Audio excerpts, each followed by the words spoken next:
En el video anterior presentamos la ganancia de corriente del transistor Darlington.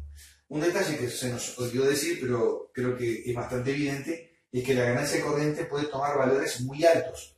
En transistores que ya vienen encapsulados con los dos transistores, a veces, digamos, el HF total de Darlington no es demasiado alto. A veces puede andar simplemente entre 1000 y 1500 y 2000 en algunos casos. Eso depende del fabricante, de cómo haya implementado el sistema.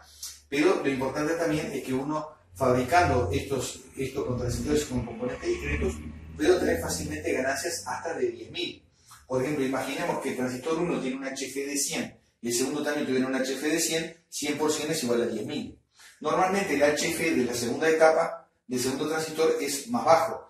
En transistores de potencia, por ejemplo, tipo como transistores comunes de potencia de audio, el HF puede ser 50 o 70, por ejemplo, ¿no?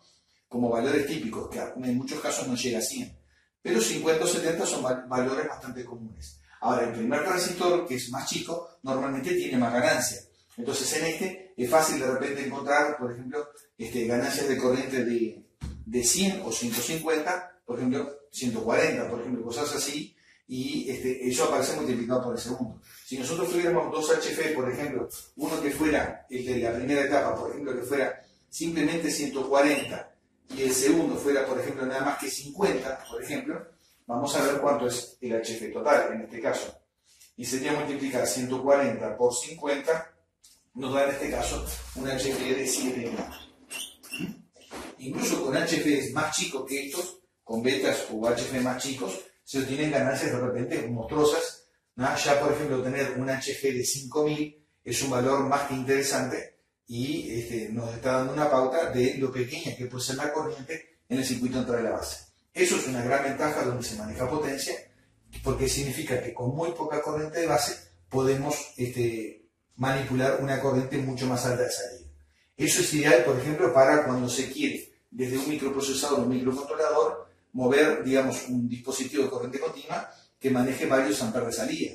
Por ejemplo, si un microcontrolador es capaz de entregar 5 mA en la salida nada más y se quiere excitar una carga, por ejemplo, de 5 amperes nomás en el circuito de salida, 5 amperes dividido 5 mA sería 1000. Solamente con un HFE de 1000 sería más que suficiente. Y ya vemos que podemos conseguir fácilmente HFE de más de 5000 veces con mucha facilidad. Por lo tanto, este circuito se presta para salir directo de un microprocesador o un microcontrolador a un dispositivo de bastante corriente. Esa es una de las grandes utilidades que tiene este circuito y, bueno, y por eso se utiliza tanto. Otra importancia que tiene esto es lo que vamos a ver ahora, y es lo que tiene que ver con la resistencia de entrada de la etapa. Yo voy a dibujar acá lo que vendría siendo el circuito equivalente para los dos transistores utilizando el modelo de parámetros R'E. Acá tenemos el transistor 2 que tiene una generación de corriente que sería igual a beta por IB2. Y acá tengo la resistencia de emisor del transistor 2, que esta la vamos a llamar R'E2. R'E2. Aquí tengo la base de este transistor, del número 2. Esto viene siendo el colector 2. Esto viene siendo el emisor 2, que es igual al emisor del Darlington. Y este punto viene siendo acá tengo la corriente de base del transistor 2 y aquí, por lo tanto, llega el emisor del segundo transistor. El emisor del segundo transistor lo vamos a representar también con el mismo modelo de parámetros. Por lo tanto, acá yo voy a tener una fuente de corriente y una resistencia R'E en serie. Entonces, en este caso, esta es la resistencia R'E1. La fuente de corriente entrega un valor que sería igual a beta 1 por IB1. Esto sería beta 2 por IB2. Y los colectores están unidos, por lo tanto acá se unen las dos fuentes. Y acá tendríamos el terminal de la base del Darlington, y por lo tanto esta corriente acá vendría siendo IB1. Entonces, esto que está acá es el modelo equivalente del primer transistor, y la salida de emisores del transistor entra en la base del siguiente. Ahora, si yo calculo en este caso, como ya hemos hecho otras veces, calculo la resistencia de entrada vista desde la base hacia adentro del segundo transistor, vamos a llamarle Ri2, Nosotros sabemos que en este caso, porque ya lo hemos hecho otras veces, la resistencia Ri2 esto va a ser igual a beta 2 por R'(E2). ¿Ah? O sea, en una palabra, la resistencia que se ve de la base adentro es igual a la resistencia R'(E2) multiplicada por el beta del transistor. ¿Ah? Esto es lo que nos da Rin2. Resulta que ahora esta resistencia, la Rin2, queda directamente en serie con la resistencia R'(E1).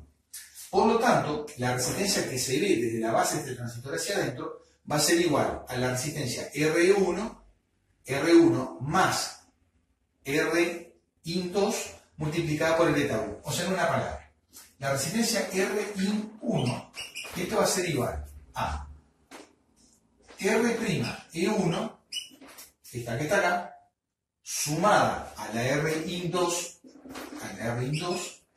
todo esto multiplicado por el beta 1.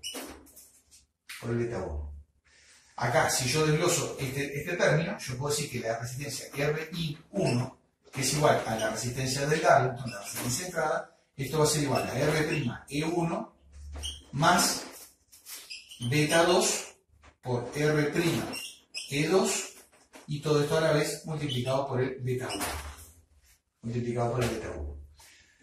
Si este término, por ejemplo, esta ya vendría siendo la fórmula exacta para calcular la resistencia de entrada total del circuito. O sea, esto viene siendo la Rin1.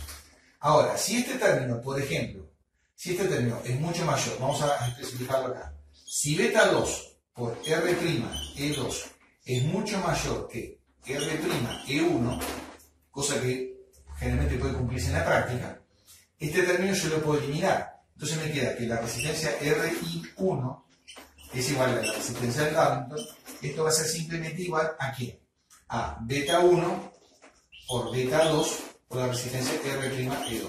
Esto es una simplificación, una aproximación que en muchos casos van a dar. De vuelta, ¿qué es lo que aparece? Viene siendo la resistencia de salida de la segunda etapa, la resistencia de emisor de la segunda etapa, multiplicada por los dos HF del transistor.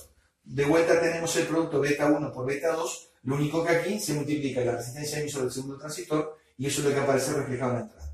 Aclaramos que la fórmula exacta es esta. Esto es una aproximación que tiene que cumplirse con ese requisito. De todas maneras, en cualquier caso, la resistencia de entrada de esta etapa se eleva bastante y en muchos casos puede andar arriba de 100.000 ohms fácilmente, y dependiendo de los niveles de corriente en los cuales se esté manejando esto, pueden haber resistencias fáciles de 1 o 2 megohms también con mucha facilidad. Bueno, de momento es todo con el circuito de Darlington, y en el próximo video vamos a ver incluso fuentes de corriente.